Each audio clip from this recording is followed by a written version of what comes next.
Let's make some shaped turkeys for my November bulletin board.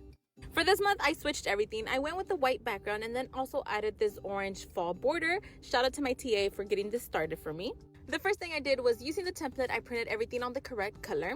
This is definitely one of those activities that requires a lot of steps. So since I'm doing it whole group, I decided to break it down into different steps. We first started with the body. Each student was able to either pick a circle, square, or triangle.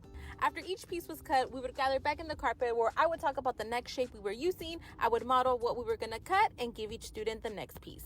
As you can see here, we used rectangles for the feathers of our turkeys. We started with one color and then repeated with different colors. Leaving our tables looking like this, everybody had their body and the feathers cut, ready to be glued. Now, to support students to make sure they're only gluing it on half of their shape, I added some lines with markers. Then students went back to their desk and glued all the feathers onto their shape. Now that all the bodies are ready, it's time to use more shapes to add all the details to our turkeys. With 2 circles, we were able to add the eyes. Then we grabbed a rhombus, folded that in half to create the beak. With a red oval, that was for the turkey snood. And then finally 2 triangles to add the feet to our turkeys. And now that all our little shaped turkeys are finished, we can add them to the bulletin board. Here, I'm just lining up and sorting the letters for the title. Using some tape, I always like to add it to the table to remove some of the stickiness so it doesn't damage the letters.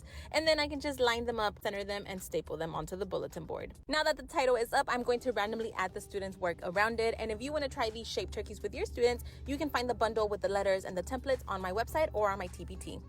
And one last thing we add for our admin or any campus visitors really is our teacher sample as well as the pre-K skill or state guideline we were working on. And just like that, my November bulletin board is done and I should probably already start thinking of what to do for December.